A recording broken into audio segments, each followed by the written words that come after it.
And welcome back to another edition of Corporate Underground. And again, this week we have Mary Jensen. So, Mary, welcome back to the show.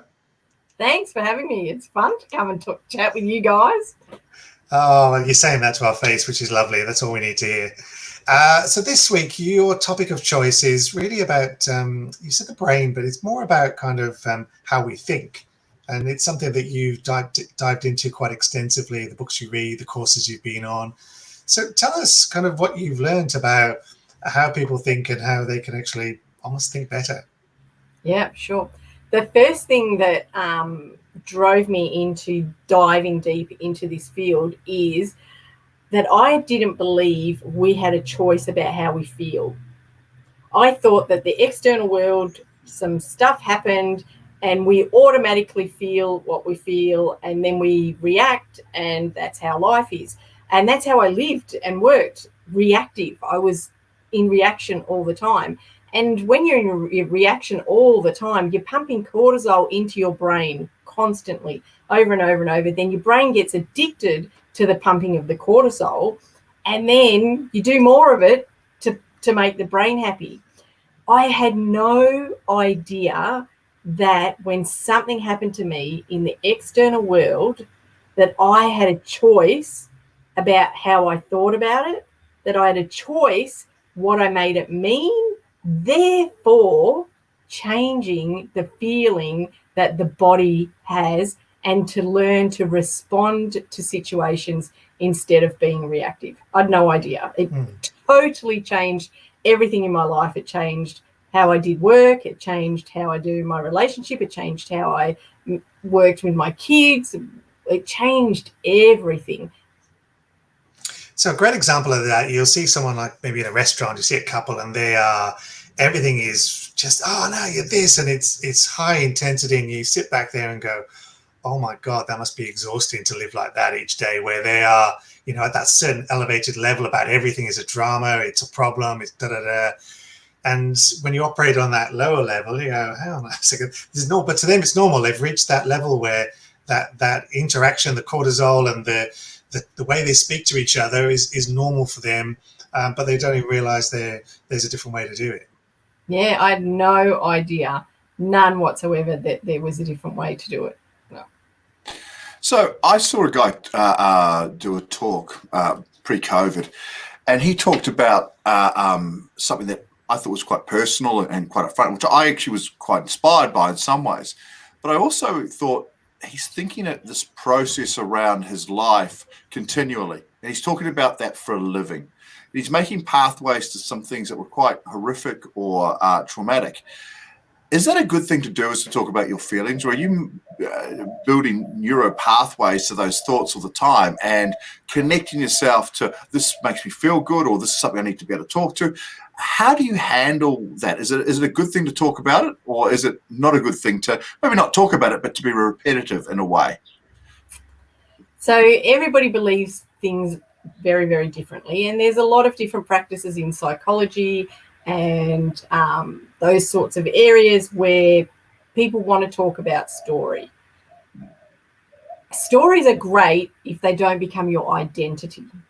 Mm-hmm. Stories can be a challenge if they become your identity. The kids were watching a movie yesterday, and in the movie a person was going to Narcotics Anonymous, and they all start every time they speak with my name is so-and-so and I'm an addict. And as I watched it yesterday, I'm like, oh my goodness, they're just owning it and saying it over and over and over. How do they move away from that? Because, back in my corporate life, I was definitely an alcoholic, and younger than that, even into my teenage young 20s, I was an addict as well. I'm not now. I'm not an addict I'm not a drug addict anymore, and I'm not an alcoholic anymore. And I don't even have that personality or that identity anymore. But people that are constantly reminding themselves and it's become an identity, that's when it can be damaging to our life because they're not breaking away from that. I like to work in the space to create separation. And once we create a tiny gap of separation, then the world can separate that all out for you. You want to move things away from us that are going to be damaging to how we react and how we respond. So, as an addict, though, sorry, just as an addict, though, isn't it sometimes that they won't admit to it in the beginning? Like it's not a problem, it's not a process. So, by owning that, they actually say, "I have this problem, and now I'm going to get better." So, are you saying? I mean, like from a thought process, you're saying that it's good to own in the beginning, but not to have that for the rest of your life, because by doing that, but with an addict, isn't it something that you've always got? You're always dealing with. You've got to make a choice, and to remind yourself of that is to say, "This is what I am, and I'm so much further on." I mean, like I'm 600 days, I'm 1,200 days not being an addict. Yeah. So I get what you're saying. I do hear that. For me, that isn't the case because I was a speed addict. I party drugs. And then Derek and I decided we were going to have children, and my value system in that way, I didn't ever want to be a parent that was a drug addict. So I gave up. I gave up cold turkey. The day we decided we were going to start trying to have kids is the day that I gave away speed, totally and completely. I didn't need a reminder of 1 day, 3 days, 5 days. And I'm not saying that my way is the best way for everyone. There's all different ways. This is the thing about that I have changed in my thinking the most is before I was so black and white about things. Things were either right or wrong. And I was part of the reason I was so angry and so stressed all the time was I believed that the way I was living and what I believed was the only right way.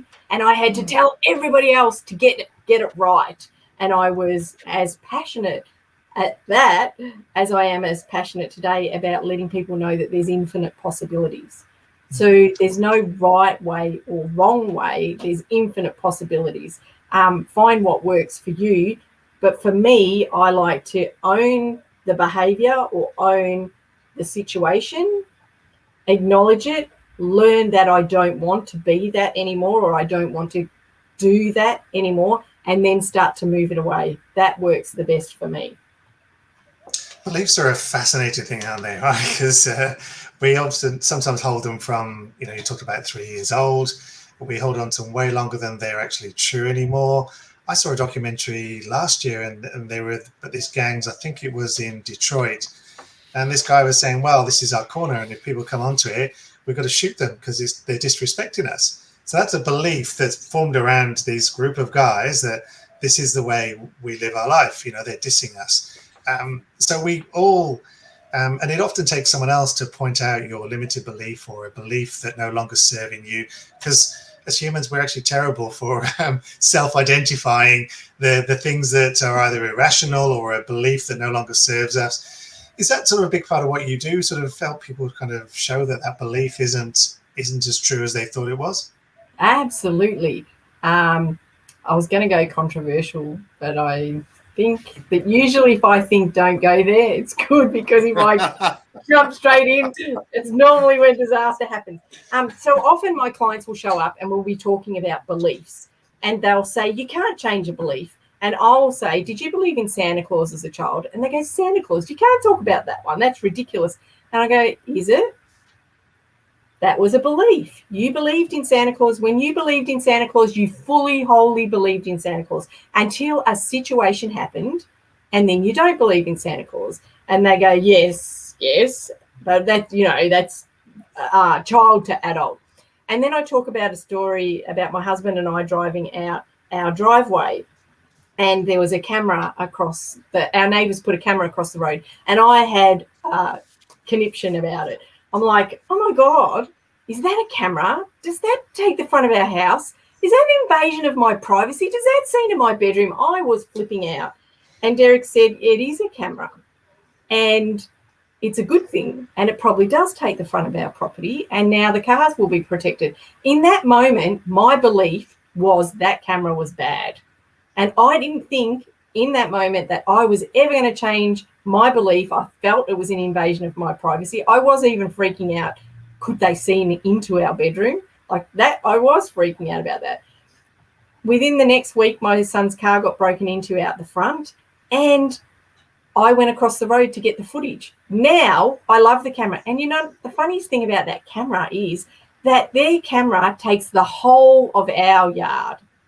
It protects the whole of my front yard, and it doesn't protect the whole of their front yard because there's blind spots. So their camera is even more protective to me. And yes, if they can see into my bedroom, good luck to them. So you need to get a camera on your side to give them full protection. That's what it needs to happen. There's no. I know. It's like the condom. Only one person wears it.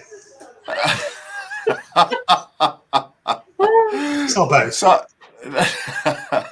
So when it comes to thought and thinking, it's interesting. I've heard this a number of times. I don't know the scientific background of it, but they say that 70% of what we learned is before we're 7 years old. What we're actually developed and designed into this.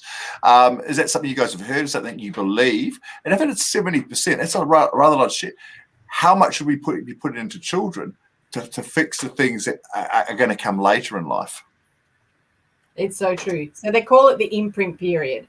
0 to 7 is the imprint period. You might have heard, show me the boy at 7 and I'll tell you about the man. It is when most of our values and beliefs are instilled in us. And some of those things that can be really debilitating is money is the root of all evil. We're not rich. You'll never be happy if you're not rich. Lots of things are told to us between 0 and 7 about money that we carry into the adulthood. I've got clients that are multimillionaires that showed up with me with that belief that having a lot of money is bad. So they were very successful and they earned a lot of money and still felt guilty and bad about it because they had this internal rhetoric, this unconscious patterning that money is the root of all evil. And you know what? We're really intelligent people. So, of course, if it was conscious and we knew about it, we would have changed it. But it's because it sits in our unconscious. Some other things are, that I talked about last week was the 2-year-old. If we're shut down in our no, or even worse, as a 3-year-old, if we're shut down in our questioning and our why, we can be in business now as adults and not be curious, which shuts down how we look at a process, how we look at a project, how we look at people. We're not curious about opening up our minds to think of things other than what we know. Now they do say as you get older, your waist expands and your mind contracts. So you get less and less curious about. No, I'm right. This is the way it's always been. Yeah. No, it's just interesting to me that the thinking process around how in the Western world we pay the smallest amount to childcare workers, and yet that is the one area where we should be spending more than the university of 70% of what they're learning, as well as teaching parents how to be better parents. If that money went in there, there'd be a lot less work at the other end of that. So, I mean, that's just a thought process. And if we know this, why don't we do that? What stops us from understanding that this is good for society and that thought process to enable it to carry on to the next step? I mean, Ronan, what do you think that is? How do you think that stops? Well, Mary and I are reading a book called Upstream at the moment, and I think that ties into that. Exactly. Reading a book. How bizarre. So much of what we do is reactionary, and it's let's solve this immediate problem instead of looking at the further things upstream that can be preventative. We all know preventative medicine is better than when it's too late, but yet almost nobody invests in that. I don't really have a simple answer for that, other than the fact is I think majority of humans are quite tunnel vision and myopic, and therefore we're not, well, we might even be not trained to ask enough questions or to step back and look at the bigger picture and go, a second, this isn't quite working. What would my life look like if I was more preventative in so many ways, or the society was, or what have you? I don't know. Most government and everything, they're all just throwing money at short-term solutions. Let's fix this immediate problem now. So I don't really have a a right answer for that. I think it's a human condition rather than a this is easy to fix. They always say kind of you get what you tolerate, and I think that's quite true about the lives we lead and society that we structure around us. I'm about to start doing some great work with a company, a foundation called lifechanger.org.au, and their focus is to reduce teen and adolescent suicide.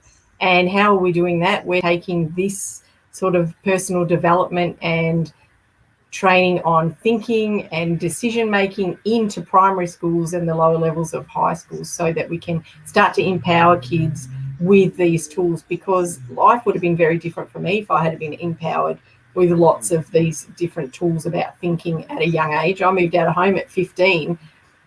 If I knew what I know now, or started on that road of personal development back then my life would have, for me, been, I would have felt that I had a very different life, because I would have known about my feelings and my thinking and how to manage the outside world and the chaos.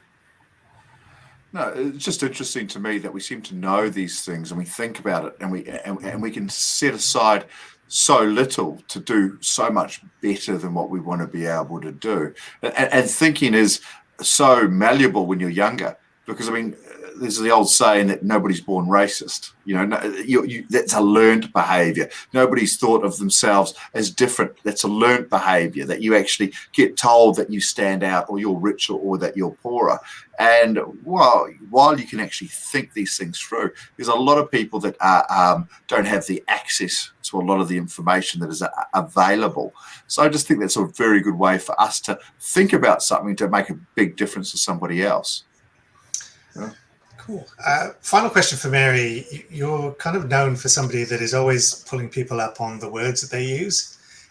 Tell us just briefly a little bit about the power of words and how they can, shape so many different outcomes. And I suppose you can truly see limited beliefs and what people are really kind of thinking in the power of the words that they say. So words are the most powerful thing that there is, and our unconscious minds are listening all the time. So the first thing that I want to talk about is the most powerful words in the human language are I am, and what comes after it. I'm an idiot, or I'm stupid, or I'm ugly, or I am fat. They're all words that diminish us. But I am unstoppable, I'm incredible, I'm amazing, I'm a genius. They're uplifting words. Our unconscious mind is always listening, and we want to use our words with validity. So we don't want to minimize things. People say I'm just a, whatever their profession is, I'm just a coach. Instead of I'm a coach, I'm just a coach. Did you hear that minimized the coach? Whereas I am a coach, it stands out. So different words. Matt and I talk about a particular word that's our favorite, realistic. I believe that realistic is a minimizer word. Matt is such an incredible person to hang around with and have great conversations with open minds, because he even tried to turn it on me and said, you go look up the dictionary, come back and tell me what word I should use. And I thought, what are you? That's called delegation. That's a superpower. What are you researching? I was like, hang on a minute, I don't need to research it. That's holding me back. He's got to figure it out for himself. So, in other words, you failed. You didn't do a good job in the task. Welcome to my world. The smartest person in the room is willing to make the most mistakes. When I was back in my corporate day, I would have avoided doing anything to make a mistake, whereas now I jump into mistakes feet first, because I know now that I learn the most through those different. If I hadn't gone off to find what another word for realistic, I wouldn't have had that thought patterns. What are other words that we fail? Can't. Impossible. Should. If you break up impossible, it says I'm possible. So I know Ronan always hates this. I always throw a question at the end on top of the last question. But when you say, I'm a genius, there is the Australian or the Western sort of culture that sort of says, well, look, aren't you a big head? Aren't you trying to be more? And there's all these people that tear that down like a mud crab in a I bucket. am a big hit, and I am going to be more. Yeah. I am a genius. But when I 100% agree with you, but there is a societal that come around you and go, well, hold on, you're trying to get ahead of us, or you're trying to be bigger than this, or you're a big head. We need to take you down to come down to the level of everybody else. So when that's happening to younger kids, like in their teens, or they're a lot more aware, what are things that you can come back to able to say, hey, no, you are. This is what you know, because you say don't worry about it, but everybody wants to be followed by their peers at that age. It's not until you've got more confidence in who you are that you can stand up for that. Have you got any tools that would allow that to happen? So that happens between 0 and 7. We start in primary school and we start writing, and he's better than you, she's worse than you. It all starts there. If a person is not scholastic in primary school and they're creative, that creativity is not measured and it's not rewarded. So often that's where it starts, because when people are dreaming big and striving, they're usually in a creative space. And the people that are not in the creative space are the logical people. The visual logical people. The realistic ones. They're realistic. The realistic ones that are using language to bring people back down. You know, why not let people... The light bulb never would have been created if nobody dreamed about it. If nobody thought that the possibility of doing that versus what the reality, what was realistic at the time. Realistic at the time was maybe that's impossible to make a light globe. So, but it's interesting though that when the light bulb came out, there was 4 or 5 different versions that all around at the same time. When the 4-minute mile was broken, it was broken hundreds of times within a month. The Wright brothers flying a plane in America was actually, there was a New Zealand guy who flew it 9 months before, and straight after it there were 3 or 4 other guys. So the thought processes that are out there's so much knowledge that is all coming to an apex or a point. So look, I just love thought. I know we've run out of time, and Ronan's sitting there with his buttons. I know we're about to go to a quantum. No, I've got my hands here. So the chaos, yes. No, look. So we're going to end it there. Look, there's plenty more to talk about, Mary, and we'd love you to have you come back and expand that. Love your questions. If anybody's got those, Mary and I and Ronan, the Luddites of intelligence when it comes to thought processing. We're not saying that we're the best, but love those questions because we can all talk about it. So put them in the comments and we'll come back to you. Even more than that, we might not be able to answer your question, but you know what? We're smart enough to go and figure out and find the answers. If you don't know the answer, you make it up. That's what I say. Well, that's statistics. Yeah. On that note, thank you, Mary, for coming on Corporate Underground. Thanks, that's a wrap. Bye, everybody. Bye. Sure, thanks.